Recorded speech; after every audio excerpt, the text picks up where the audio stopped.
Hello everyone, amazing पूजा parenting में आपका फिर से स्वागत है।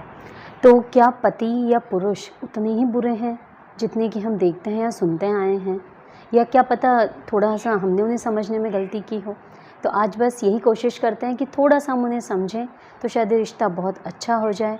और जो आधी दुनिया है, कहते हैं आधे पुरुष आधी महिलाएँ हैं, तो जो आधी दुनिया हैं वो सिर्फ ना समझे की वजह से हम उनके लिए बुरे विचार ना रखें। तो उसमें सबसे पहला पॉइंट आता है कि बेसिक जो होता है पुरुष और स्त्री में, उस नेचर को समझना ज़रूरी है। एक्चुअली फीमेल्स जो होती हैं वो इमोशनल ज़्यादा होती हैं, वो हर चीज़ को इमोशनली देखती हैं, जबकि जो जेंट्स होते हैं वो प्रैक्टिकल ज़्यादा सोचते हैं। इमोशन दोनों में चीज़ें हैं, थोड़ा प्रैक्टिकल फीमेल भी है, थोड़ा इमोशनल जेंट्स भी हैं। बट जो मेन जो हायर जिसके हम बोलते हैं कि वो प्रैक्टिकलिटी ज़्यादा होती है मेल्स के अंदर और फीमेल्स में इमोशंस ज़्यादा होते हैं। तो इस चीज़ को समझने से हमारी बहुत चीज़ें क्लियर हो जाती हैं, क्योंकि पुरुषों को देखने का जो नज़रिया है वो महिलाएं बताती हैं, और हम जैसे होते हैं हम ऐसे दूसरों से होने की उम्मीद रखते हैं। तो जब हम अपने जैसे नज़रिए के साथ में उनको देखते हैं तो हमें वो लोग गलत ही नज़र आते हैं। सिर्फ ये पुरुषों को लेकर नहीं, हर रिश्ते को लेकर है। तो पहले हमें थोड़ा सा अपना नज़रिया बदलना होगा कि पुरुष प्रैक्टिकल ज़्यादा होते हैं, तो हो सकता है वो उतने इमोशनल ना हो जितने की औरतें होती हैं, उतने इमोशनली लोगों के लिए उतना ना सोचते हों जितना कि फ़ीमेल सोच लेती है। शायद इसीलिए भगवान ने औरत को ही माँ का दर्जा दिया है, उसी को बच्चा पैदा करने की शक्ति दी है, क्योंकि इमोशनल ज़्यादा है, वो भावों को ज़्यादा समझती है। तो ये अपनी अपनी क्वालिटीज़ होती हैं। तो सबसे पहला पॉइंट तो यही है कि जब हम इस बेसिक चीज़ को समझ लेंगे तो हमारी बहुत सी शिकायतें पुरुषों को लेकर, पतियों को लेकर ख़त्म हो जाती हैं। सेकंड पॉइंट आता है रिस्पेक्ट। एक्चुअली जैसे मैंने आपसे बताया कि इसी तरह बायोलॉजिकली ही सेटिंग इस तरह की होती है कि जो जेंट्स होते हैं ईगो प्रॉब्लम थोड़ी ज़्यादा होती है फीमेल से। आजकल तो फीमेल्स में भी बहुत ईगो होने लग गई हैं, लेकिन जो बेसिक कैरेक्टरिस्टिक है उसमें अगर हम देखें तो मेल्स में जो है मेल्स ईगो, तो वो थोड़ा सा उनमें होता है। तो वो थोड़ा रिस्पेक्ट देने से वो कॉप अप हो जाता है। तो उनका थोड़ी रिस्पेक्ट दे दीजिए तो हमको भी बदले में रिस्पेक्ट मिल जाएगी। हो सकता है उतनी ना मिले, क्योंकि उनका एरिया अलग है, हमारा एरिया अलग है।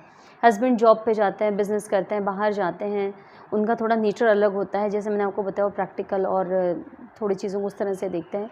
और फीमेल्स घर में रहती हैं, रिश्तों में रहती हैं, इमोशनल ज़्यादा होती हैं, तो इस वजह से थोड़ा सा वो लिबरल हो जाती हैं।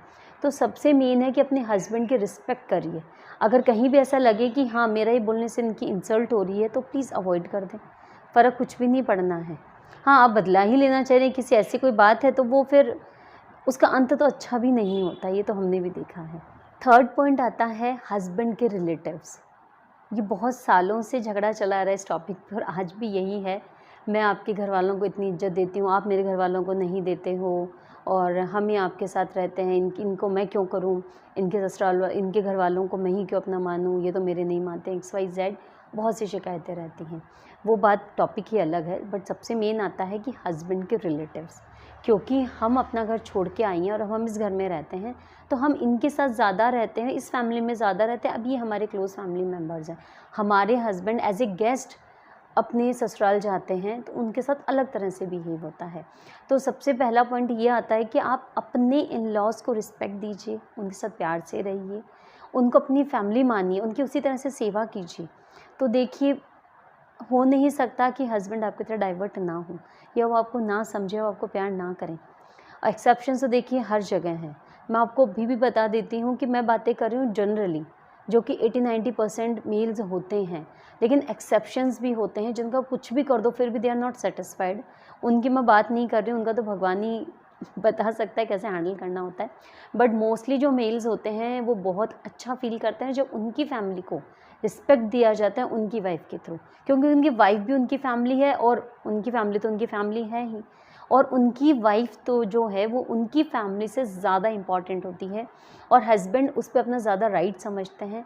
इसलिए वो चाहते हैं कि जैसे कि कोई भी इंसान अपने लिए समझता है ना कि मैं किसी की गलती ना करूं, मैं किसी की नज़र में बुरा ना बन जाऊं, अच्छे से अच्छा प्रेजेंट करना चाहता है, तो वैसे ही एक पति भी चाहता है कि मेरी जो पत्नी है वो भी इसी तरह हो, कि उसकी कोई बुराई ना करे, उसमें कोई कमी ना निकाले, वो सबकी नज़र में उसकी इमेज अच्छी बनी रहे।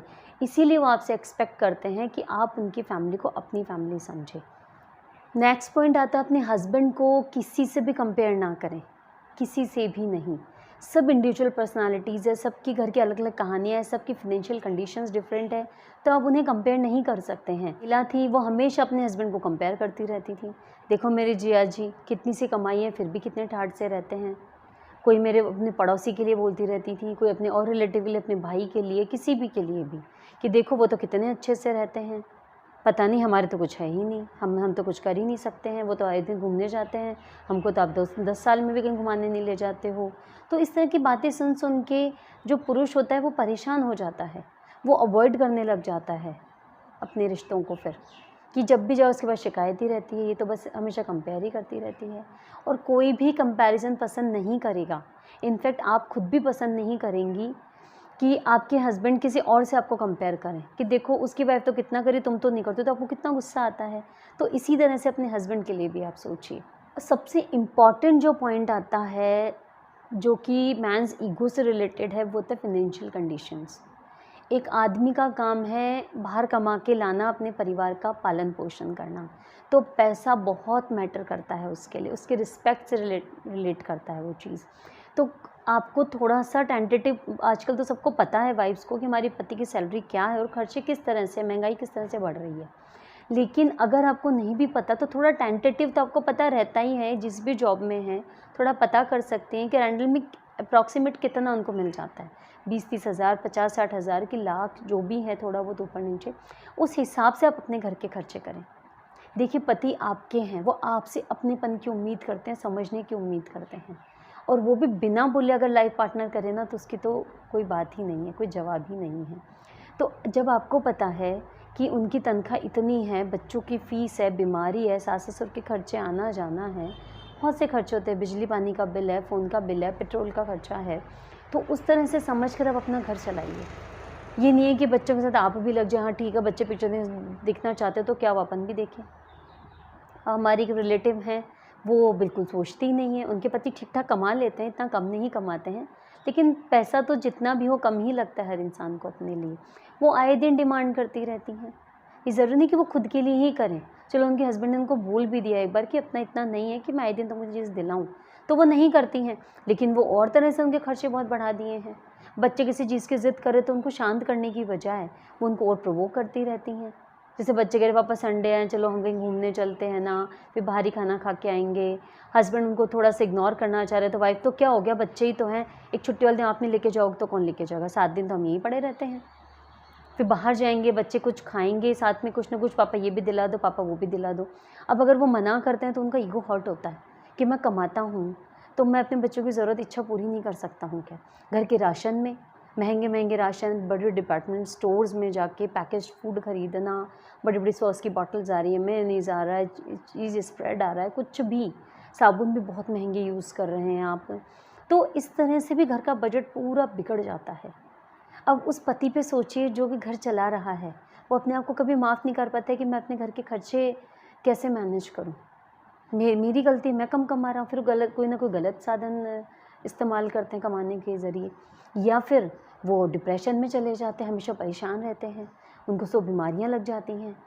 तो ये अच्छी बात नहीं है। तो एक वाइफ़ की ज़िम्मेदारी होती है अपने पति को समझना और उसके खर्चों के हिसाब से करना, कि कभी पति को मुँह खोलकर ये ना बोलना पड़े कि मैं ये अफ़ोर्ड नहीं कर सकता। ये उसके सेल्फ़ रिस्पेक्ट की बात होती है। नेक्स्ट पॉइंट है कि अपने हस्बैंड की लाइक्स डिसलाइक्स का ध्यान रखें। कोई भी पुरुष हो, चाहे वो आपका भाई हो, आपका पति हो, या देवर जेठ, कोई भी जो भी आपकी इम्पोर्टेंस रखता है आपकी लाइफ में, कोई भी पुरुष हो चाहे, सभी को ही, पुरुष का महिला का, सभी को अपनी नापसंद पसंद सबको अच्छा लगता है। बट बीइंग अ वाइफ, अगर अपने हस्बैंड का थोड़ा सा ध्यान रखेंगी तो उनकी नज़रों में आपकी इज्जत बहुत बढ़ जाएगी। अगर कभी वो कहें मुझे ये बहुत पसंद है, बातों बातें मुझे वो पसंद है, तो थोड़ा उसे ध्यान रखिए कि उन्हें खाने में क्या पसंद है, वो किस चीज़ को ज़्यादा पसंद करते हैं। नेक्स्ट पॉइंट आता है कि एक वाइफ दिन भर घर में रहती है, इन लॉज़ के साथ रहे चाहे ना रहे, इन लॉज़ के साथ रहेगी तो इन लॉज़ से कंप्लेंट्स होती हैं, बच्चे हो तो बच्चे परेशान करते रहते हैं, XYZ 100 तरह की बातें होती हैं। वो सुबह से अपने पति का इंतज़ार कर रही होती है और जैसे ही पति एंट्री करते हैं घर के अंदर, वो चालू हो जाती है 2 मिनट बाद ही, आज बच्चों ने ये कर दिया, आज मम्मी ने ये बोला, आज ये बोला, ये किया, ऐसे किया, वैसे किया। तो एक तो वो परेशान जॉब से आ रहे हैं, रास्ते में आ रहे हैं, पता नहीं ट्रेन से आते हैं कि बस से आते हैं कि अपनी गाड़ी से आते हैं, जिससे भी आते हैं 100 तरह की परेशानियाँ होती हैं। ऑफ़िस में से बहस भी हो सकती है, वो थके भी हो सकते हैं। तो थके परेशान इंसान को जब कोई इस तरह बोलता है तो वो चिड़चिड़ा जाता है, फिर वो चिल्लाता है, गुस्सा करता है और फिर वाइफ़ भी गुस्सा हो जाती है कि देखो मैं तो नॉर्मल बातें बोली हैं और मैं किसको बोलूँगी, आपको नहीं बोलूँगी तो। लेकिन ये भी समझने वाली बात है कि वो बातें आपकी सही हैं, लेकिन उसके लिए उसे थोड़ा टाइम दीजिए। आपके पति चाहे कहीं भी कैसे भी जॉब करते हों, चाहे वो वहाँ कितने भी रिलैक्स होते हों, उनको आने दीजिए, थोड़ी देर बैठने दीजिए। अगर बच्चे भी आते ही बोले पापा ये चाहिए, पापा ये नहीं लाए, तो आप उनको चुप करिए कि बेटा पापा आए हैं, उनको थोड़ी देर रेस्ट करने दो, उनको पानी दीजिए, उनको पूछिए चाय कॉफ़ी कुछ लेंगे, थोड़ा-सा उनको वक़्त दीजिए अपने लिए। जब नॉर्मल हो जाए, जब आप हर जैसी बातें कीजिए, इसमें कोई प्रॉब्लम की बात ही नहीं है। पुरुष भी एक इंसान है, उन्हें भी समझने की कोशिश कीजिए। वो भी आपको समझते हैं। कुछ पुरुषों के गंदा बन जाने की वजह से या वो मिसबिहेव करते हैं अपनी वाइफ़ के साथ में, तो इसका मतलब ये नहीं कि हर पुरुष ही ख़राब हो गया, हर पति ही बेकार है। थोड़ा-सा उन्हें समझने की बात है। देखिए, वो आपकी बेस्ट फ्रेंड से भी ज़्यादा अच्छे फ्रेंड बन जाएँगे आपके। तो पुरुषों से रिलेटेड जो छोटी-छोटी बातें हैं जिनका आप ध्यान रखेंगी, तो उनकी शिकायतें ख़त्म हो जाएँगी आपसे और आप उनकी बेस्ट वाइफ़, बेस्ट फ्रेंड बनकर आएँगी और फिर हो ही नहीं सकता कि आपके रिश्ते अच्छे ना हों। तो आज के लिए इतना ही। राधे राधे, जय श्री कृष्ण।